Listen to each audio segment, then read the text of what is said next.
Welcome to the Key Chapters of the Bible podcast. This is a daily podcast that's going through the key chapters of God's Word.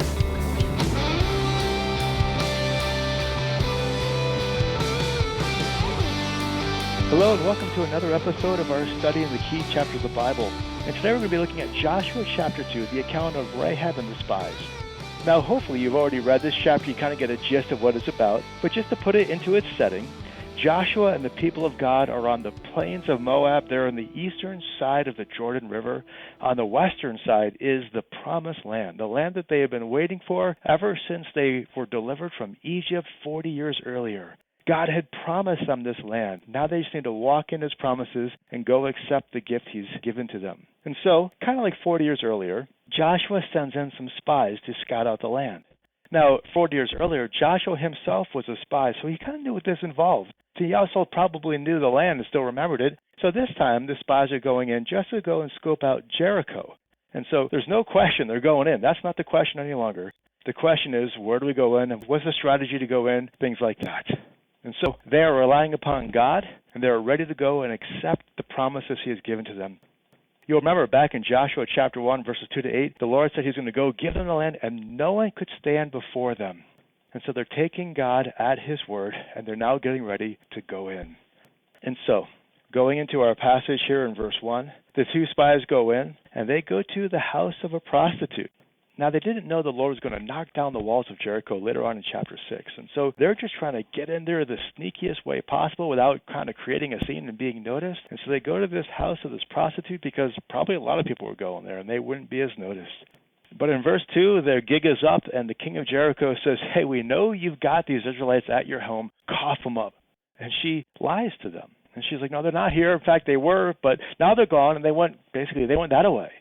And so these Jerichoians, or whatever you want to call the people who live in Jericho, they go off and try to find these spies. And then she goes to them in verse 9, and she says to them, "I know that the Lord has given you the land, and that the terror of you has fallen on us, and that all of the inhabitants of the land have melted away before you. For we have heard how the Lord dried up the water of the Red Sea before you when you came out of Egypt, and what you did to the two kings of the Amorites who were beyond the Jordan, to Sihon and Og, whom you utterly destroyed. When we heard it, our heart melted, and no courage remained in any man any longer because of you. For the Lord your God, He is a God in heaven above and on earth. Now," verse 12, "now therefore, please swear to me by the Lord, since I have dealt kindly with you, that you also will deal kindly with my father's household and give me a pledge of truth." And you can imagine how this would have sounded to the spies. Here their parents had gone into the land, and they were so afraid. And now they're hearing that it is the Jerichoians, or the people of Jericho, who were afraid of them. Even where they are and how they got there just reflects their mindset. They snuck into Jericho. They went to this house of this prostitute so that no one would notice them. But they go to the home of a very person who says, "We're all afraid of you, and I will protect you." And so here the Lord has just shown them He is going to deliver Jericho into their hand. And part of the way He's going to deliver Jericho is through this woman Rahab. Think about Rahab's situation here. She was a Canaanite woman surrounded by the sins of the Canaanites. Remember, we read about them in Leviticus 18. Remember, Leviticus 18 is all those uncomfortable sins, and those were the things being done by the Canaanites in the land. And that's part of the reason why the Lord was delivering the land to the Jews, just to clean the land of that. And so you have Rahab, a prostitute. She's a part of this immoral system, but she wants out. And so she turns from and away from the gods of her people to the one true God over all. And she declares of Him in verse 11, "The Lord your God, He is God in heaven above and on earth beneath." It's this incredible statement of faith here. Well, in verse 14, the men promise to protect her and her family. They climb out of the window and they head on their way. They go back to Joshua in verse 23. And unlike the spies 40 years earlier, they are thrilled with what they have found. And they say to Joshua, "Surely the Lord has given all the land into our hands. Moreover, all of the inhabitants of the land have melted away before us." It's such a statement of confidence and courage and trust in the Lord.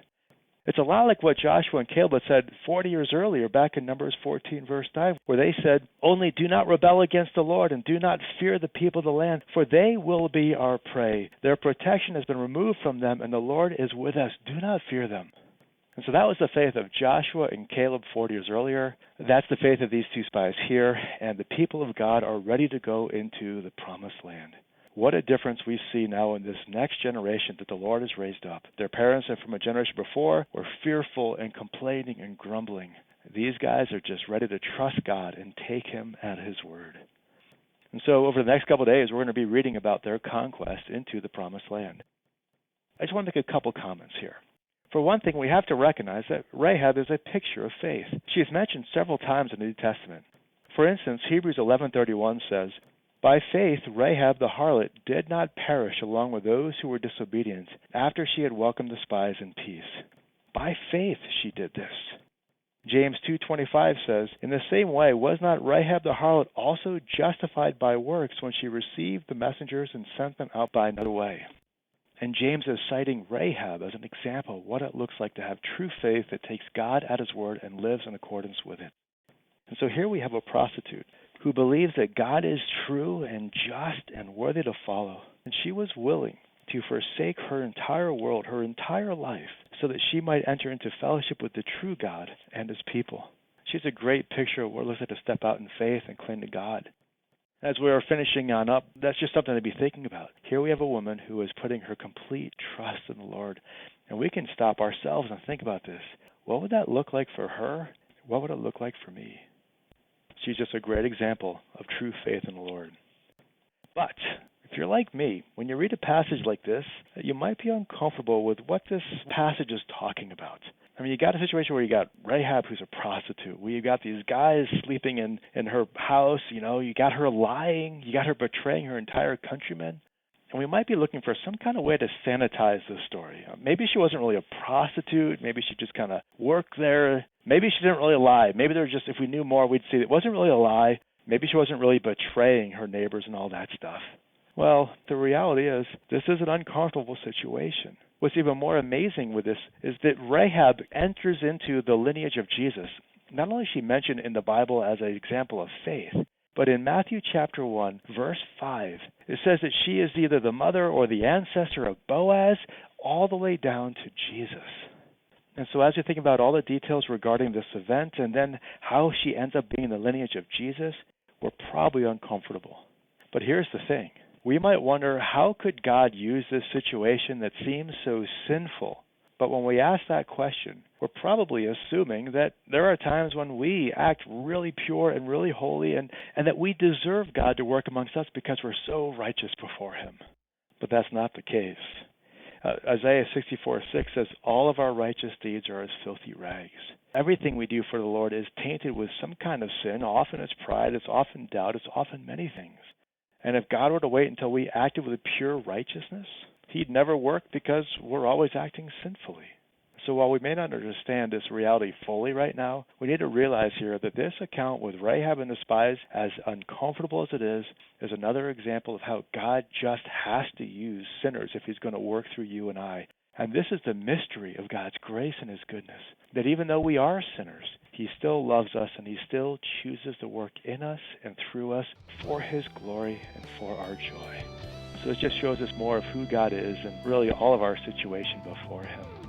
Well, that's some things for us to think about and pray about today. And also, if the audio was a little bit off today, I apologize. We're actually getting a new microphone, and I'm going to be getting that set on up in the next day or two. And hopefully we won't have this problem anymore. And I'm looking forward to getting that set on up. Well, until then, hope you have a great day. God bless.